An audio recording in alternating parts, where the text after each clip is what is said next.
The principal should evaluate the teacher, and I believe the test should be a measure of evaluating the teacher also. Now you say, what test? That's where we have to kind of focus in on, like, what is really a reasonable measure, or what test is very specific that we can use fairly to evaluate teacher performance. But the principal should have input.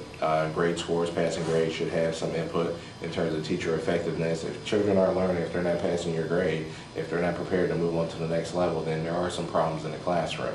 But we need to make sure that the teaching environment is an environment where a teacher is able to produce, to articulate their craft, to perform their craft, to hone in on their teaching skills, and to educate students.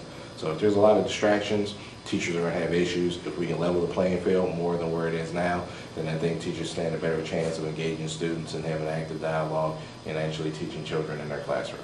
It's a complicated situation at best. Realizing all of that, should the teachers' pay be based on these evaluations and those kinds of things? I think teacher performance, teacher pay, should be based in some part on test scores. Now we have to decide what test are we talking about in order to tie that to performance. Let me say it a different way. I sell insurance. I had to pass an exam in order to sell insurance. If I don't sell insurance, I don't get paid. So performance, when you're a teacher, you're paid to teach children. If they're not learning, then you're having some hurdles. You need some issues. You have some issues in the classroom. Now, one, it may be your teaching style. Two, it may be issues in the classroom that students are bringing to your doorstep that you have no control over. It may also be that the environment that you're working in, we have too many tests, and you're not afforded the time to go back and to help Johnny or Susie or whoever is struggling in a particular subject to learn that subject. It also involves parent involvement, community involvement. Do we have some resources in the classroom, some volunteers, some teacher assistants that can pull that youngster aside and help them come up to speed with some of the other classmates? It is complicated, but I do believe part of teacher pay should be tied to test scores. It's just, what tests are we going to agree on as a board that needs to be rolled out and continue to be implemented in the CMS system. But some of the new tests, I'm not a big advocate of it when you look at some of the value-added factors that they've thrown in there that is beyond the teacher's control. Could I follow up on that? You're saying, I heard in the last question you were saying that you felt no test should be limited, but then you're saying teacher pay should be based to some degree on testing.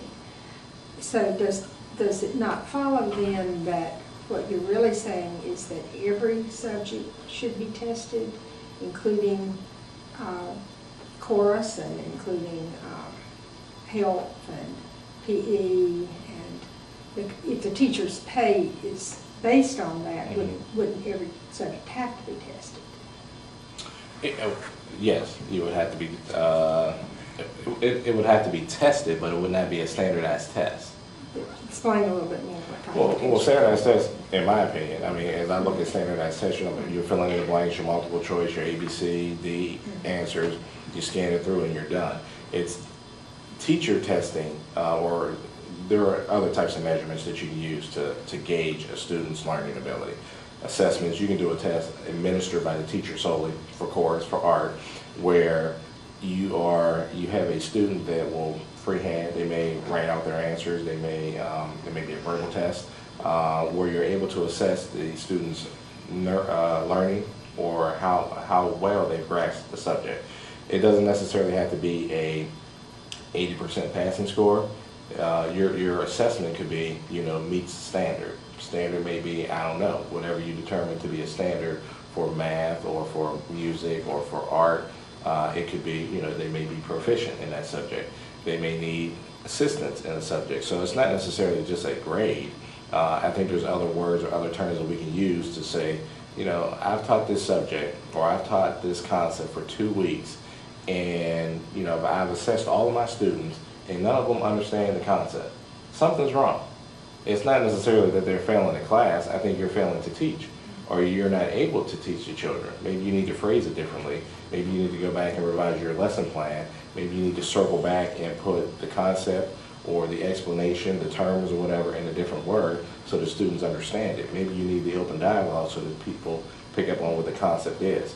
Teaching It's not something you just open the box and you're able to do. Great teachers are great because they are flexible. They listen, they can see the cues in the classroom where somebody's not getting it, where someone may need a little bit more explanation, but it's not necessarily that they get a 95% on the test or anything like that. I don't think you'd be able to grade every single subject like in that manner. But pass fail, yes, I think you can probably minimize it to that at the least. But you can put different words in there: meets expectations, above expectations, proficient. You can use different measures like that in order to assess their learning. I'm still having trouble understanding what you're saying, because the issue, again, the idea that if every subject, if teacher pay is based on testing, teacher pay is from the state, would there not need to be some type of standardized measure of each course?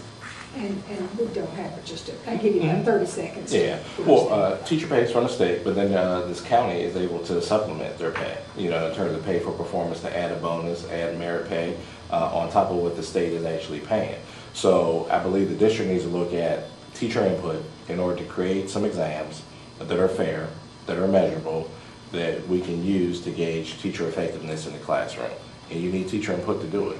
I don't know how you create it exactly for every single subject, but a standardized test I don't think is necessarily the way to do it for every subject. Math, I think I'm an advocate of that. English, I'm an advocate of that. Beyond that, I think all bets are off, and we need to evaluate the system and how we actually monitor that.